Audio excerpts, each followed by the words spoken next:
CPIM party കോൺഗ്രസിന്റെ പ്രതിനിധി സമ്മേളനം ഉദ്ഘാടനം ചെയ്ത ജനറൽ സെക്രട്ടറി സീതാറാം യെച്ചൂരി സംസാരിക്കുന്നു. തത്സമയം അതിലേക്ക്.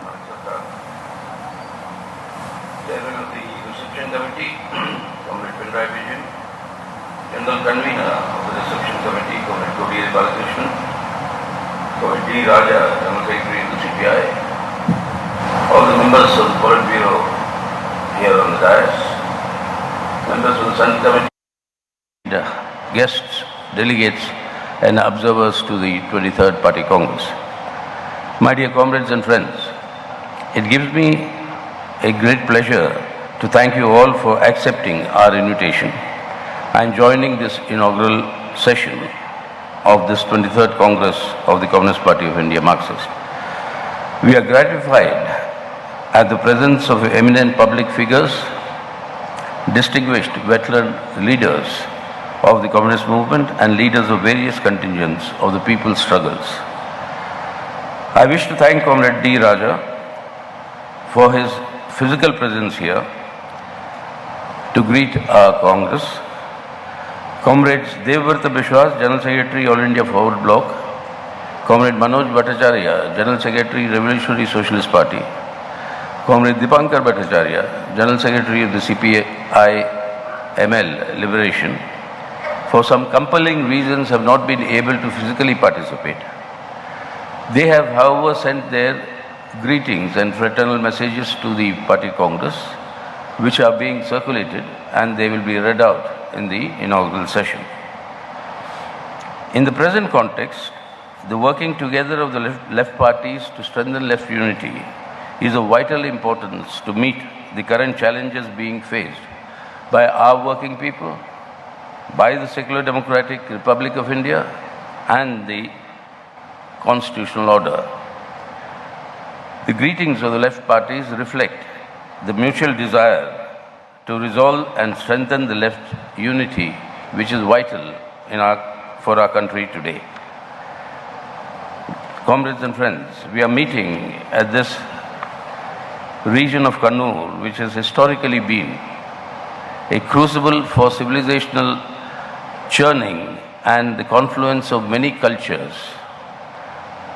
This is also the birthplace of the communist movement in Kerala and one of the outposts of the communist movement in India.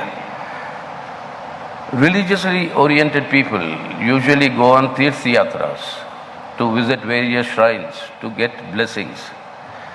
A communist or a revolutionary goes on a Tirth Yatra to the places which have been the ground, the earth on which the revolutionary movement advanced, and to pay homage like we are here in Kannur, because no Tirth Yatra for a revolutionary would be complete without visiting Kannur, paying homage to the Kayyur martyrs, paying homage to the Karivellur martyrs, and draw inspiration from the strength of the revolutionary movement and traditions here. Pinnarai, from whose name our Chief Minister, our Politburo member, our leader draws his name, village, hosted the first Communist Party conference in Kerala. The legends of the communist movement, Comrade P. Krishnapilla, Comrade A.M.S. Nambudripad, Comrade A.K. Gopalan, and many others were delegates to this conference. With Comrade P. Krishnapilla as the secretary, the Communist Party started functioning initially from a place called Chirakkal in Kannur, braving intense repression, often having to work from underground, particularly when the party was banned. These dedicated comrades carried forward the revolutionary struggles, laying the foundation for the communist movement in Kerala and for the communist movement, in that sense, contributing to the communist movement in India. The anticipatory vision of the communists, their dedicated struggles, earned the confidence to make the Kerala communist movement a formidable outpost for the Indian revolutionary movement. The organizing committee for this Congress has compiled this rich history, revolutionary history of Kannur, in a small booklet called Kannur, the Red Land. That is being circulated to all of you, and I only appeal to all of you to just read it so that we can draw the necessary inspiration for galvanizing the party in today's conditions. And in the challenges that we face in today's conditions, it's most appropriate that this 23rd Party Congress is being held here in Kannur, and we are determined to draw the inspiration from this land in order to strengthen the Communist Party and the Communist movement in the country, which is of vital importance. Dear comrades and friends, for more than 4 years since the last Party Congress, or during these 4 years, it was exactly in April 2018 that we last met. For more than 2 of these 4 years, the world has been plagued, including India, by the COVID pandemic. This has wreaked havoc, disrupting the lives of millions of people. Even before this pandemic struck, the global economy as well as the Indian economy was actually on a very severe downslide, moving towards an economic recession. The pandemic worsened this situation, and during the pandemic, the economic recession that set in was marked by the lust of capitalism for profit maximization, and it completely exposed the gross inadequacy of capitalism as a system in meeting the requirements of the people, particularly in providing universal health care. In contrast, we saw the experience of the socialist countries, how they dealt with the COVID pandemic and re-energized their economies to bounce back onto a growth path. This contrast between capitalism and socialism as systems has once again established the superiority of socialism.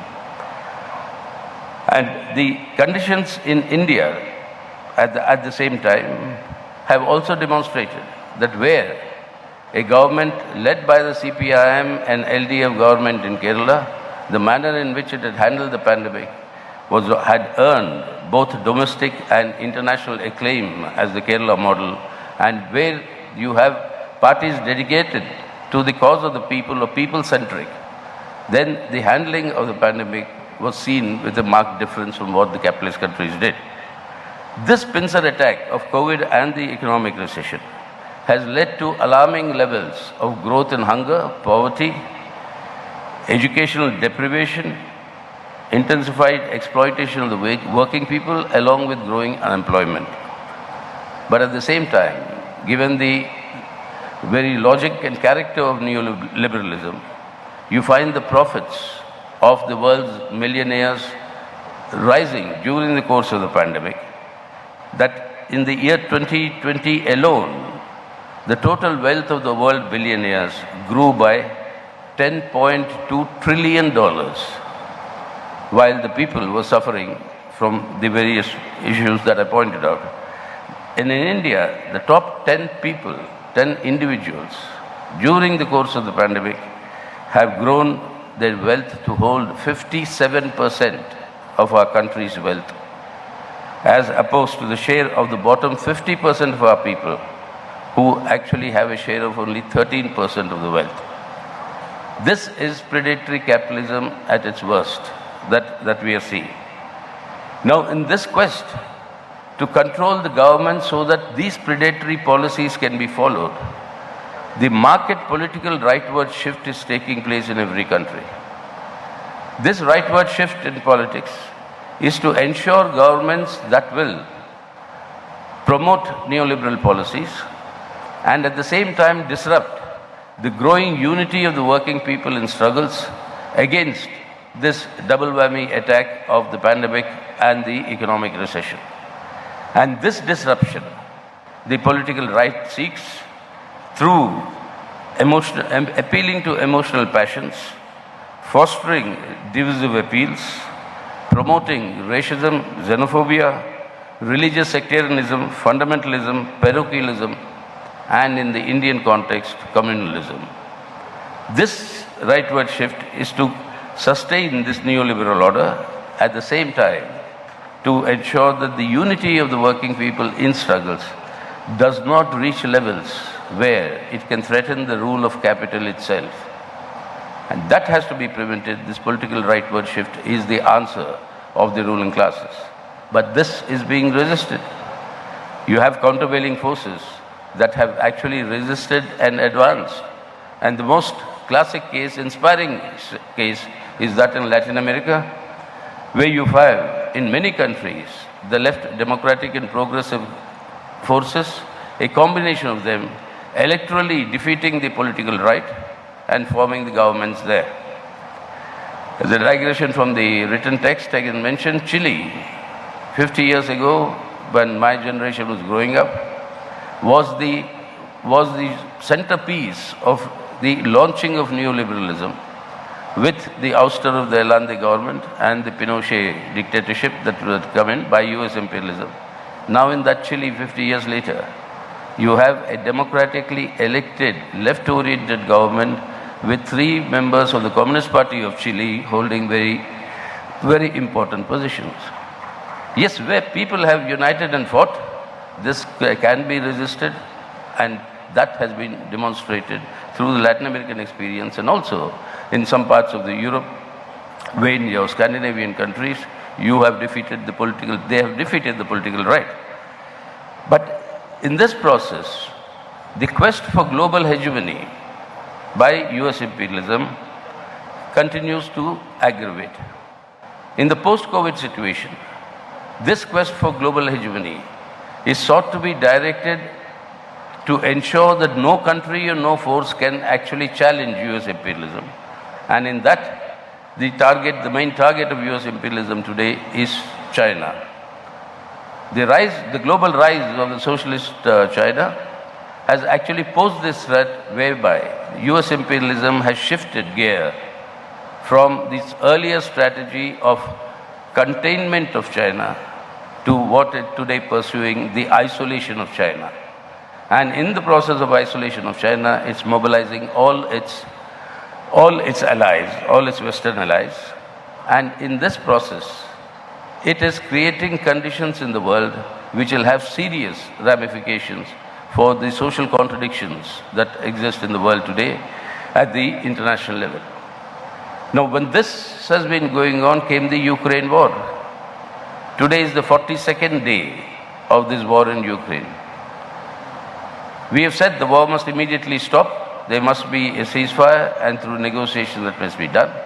But we must realize that this is a war actually between Russia and US and NATO.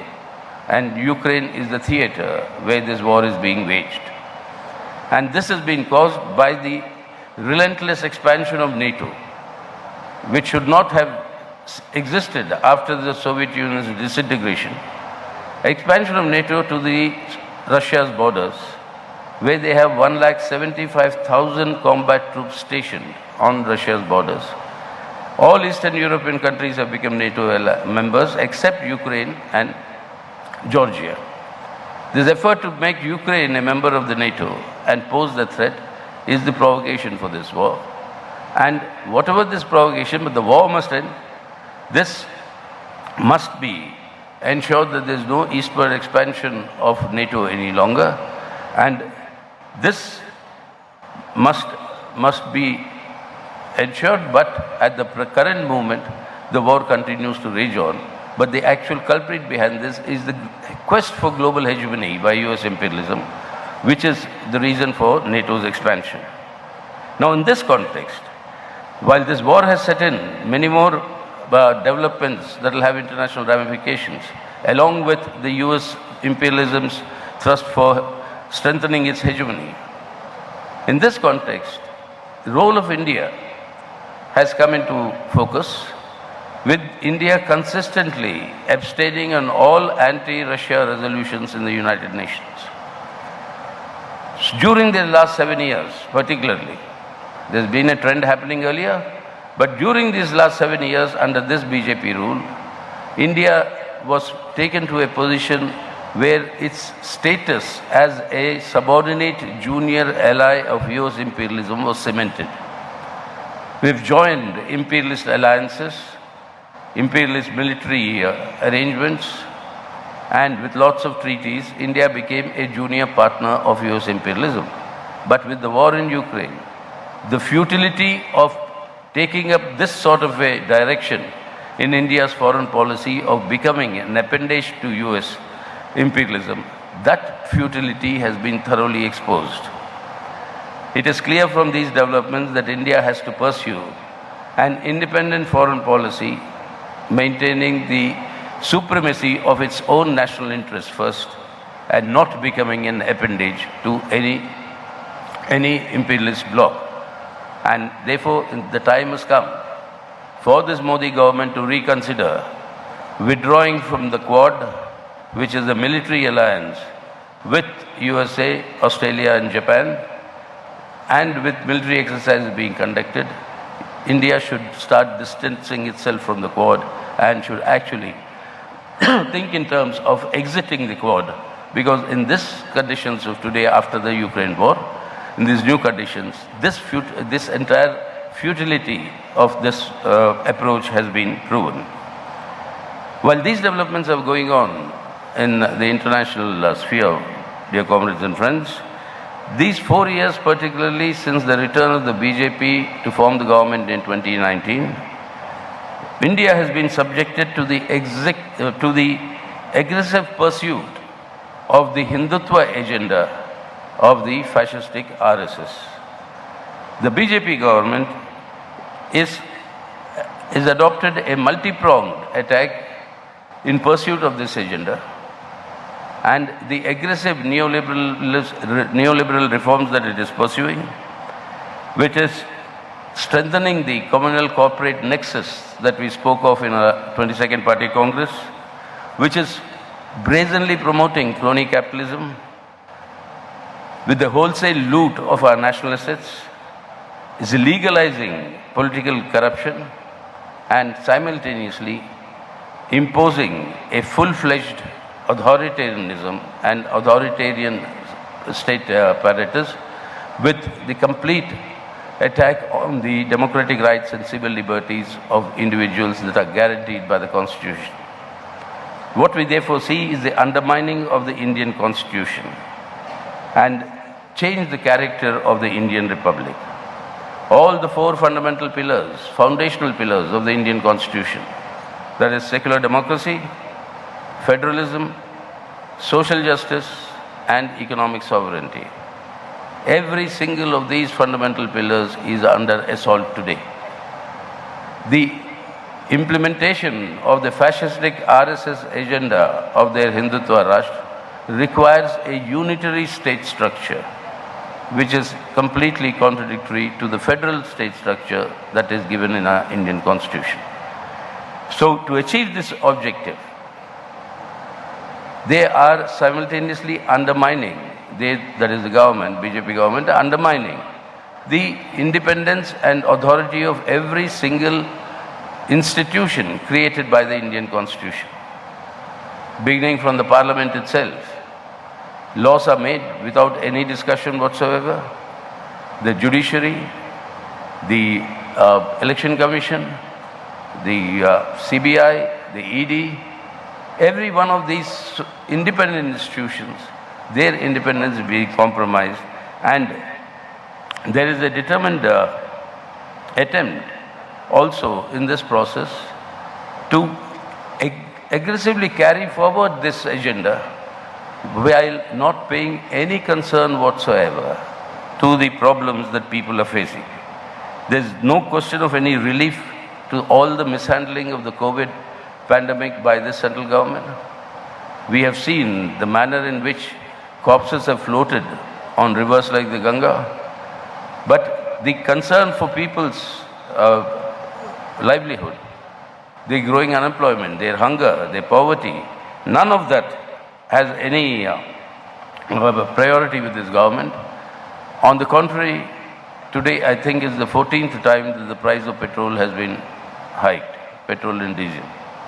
You have this constant daily rises in the prices leading to a galloping inflation, which is compounding the miseries of the people. But at the same time, when they are ruining the lives of the majority of our people, pursuing this direction of undermining our constitution and its independent institutions, it has succeeded, which we must recognize, in creating an overarching Hindutva identity in our country. which is their mainstay, that is the sharpening of communal polarization through the spread of hatred and violence, polarizing the Indian society. This sharpening of communal polarization is the main stay for their political and electoral mobilization. That reality we must recognize. So therefore, under these circumstances, it is essential that the BJP has to be isolated and defeated in order to strengthen the people's struggles for a better life, to safeguard the secular democratic character of the Indian Republic and the Indian Constitution. Isolating the BJP cannot be achieved only electorally, but it will have to be undertaken by conducting sustained efforts in the political, ideological and cultural social spheres. This 23rd Party Congress will discuss the concrete steps that need to be undertaken to strengthen the struggle against this Hindutva agenda. The foremost task before us in this Congress, therefore, is to focus on substantially increasing the independent strength of the CPIM and its political intervention capacities. On this basis, to strengthen the unity of the left forces, sharpening class and mass struggles. And on that basis of these struggles, to forge the unity of left and democratic forces on the basis of an alternative program, which will be the alternative to the ruling bourgeois landlord classes. And in order to defeat the BJP, to forge the broadest possible front of all secular forces against Hindutva communalism. These four measures are the direction in which we'll concretize in this Congress deliberations, how we'll proceed on this basis. And therefore the CPIM appeals to all left secular democratic forces to come together in order to isolate and defeat the BJP. All political parties that proclaim secularism must rise to the occasion to discharge this patriotic duty. The Congress Party, along with some other regional parties, must set their houses in order and decide where they stand to safeguard the secular democratic character of the Indian Republic. Prevarications, compromising attitudes towards communalism can only lead, as experience has shown, to an exodus from such parties towards the communal forces.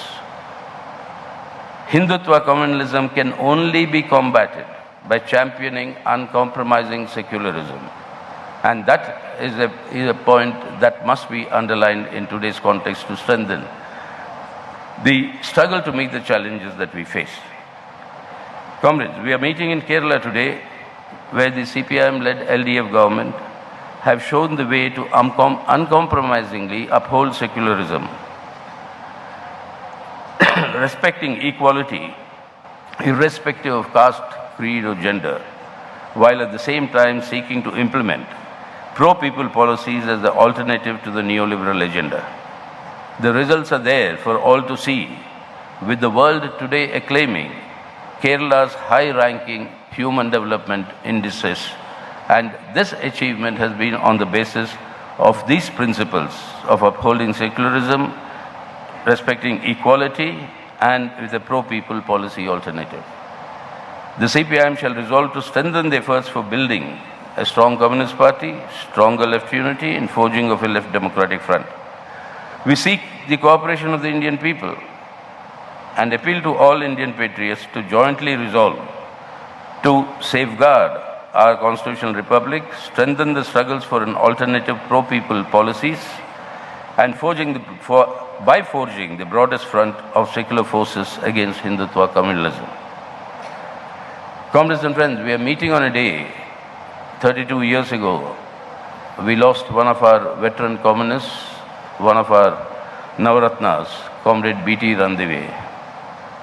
On this day, 32 years ago, we recollect his memory, his contributions to the revolutionary cause, and the inspiration continues to remain in order to advance. Along with all the martyrs that we have remembered today, all the martyrs of the past that Comrade Reception Committee Chairman Pinarayi Vijayan's speech referred to, and along with all those who have sacrificed to create a better India, we are determined as the CPIM to carry forward this struggle. Finally, comrades, we are very happy and we salute, in fact, around 37 fraternal parties internationally so far who've sent their messages, fraternal messages of solidarity to us. We consider this as very important in today's conjuncture because as all the developments have shown, there is no answer to the people's problems, to the economic crisis, or to efforts to create a better world under capitalism, particularly under capitalism with a neoliberal trajectory. The only alternative is socialism, and we are committed that political alternative of socialism has to be strengthened, and we assure all these parties who have sent us their fraternal greetings that we send back our fraternal solidarity to all of you to strengthen the political alternative in your countries while we shall strive to strengthen it in our country, because the future, the only future that human civilization can ever have is that of socialism, and we shall march towards that socialism, strengthening ourselves. So that is the message we want to convey to these parties, and I thank you all for coming and joining us in this inaugural session. My red salutes to all of you. CPIM-ന്റെ 23ാമത് party congress general secretary Sitaram Yechury ഔപചാരികമായി ഉദ്ഘാടനം ചെയ്തിരിക്കുന്നു. മനുഷ്യകുലത്തിന്റെ വരാനിരിക്കുന്ന ഭാവിയിൽ socialism മാത്രമാണ് പ്രതീക്ഷ നൽകുന്ന ഏക കാര്യം എന്ന് സൂചിപ്പിച്ചുകൊണ്ടാണ് അദ്ദേഹം ഇപ്പോൾ ഉദ്ഘാടന പ്രസംഗം അവസാനിപ്പിച്ചിരിക്കുന്നത്. കണ്ണൂരിൽ CPIM-ന്റെ പാർട്ടി കോൺഗ്രസിന് ഔദ്യോഗിക തുടക്കമായിരിക്കുന്നു. ലോകത്തെവിടെയായാലും ഏത് സമയത്തും 24 വാർത്തകളും ഓഗ്മെന്റഡ് റിയാലിറ്റി പാക്കേജുകളും എക്സ്പ്ലെയിനറുകളും വിശദമായി കാണാൻ ഞങ്ങളുടെ യൂട്യൂബ് ചാനൽ നിങ്ങൾക്ക് സബ്സ്ക്രൈബ് ചെയ്യാം.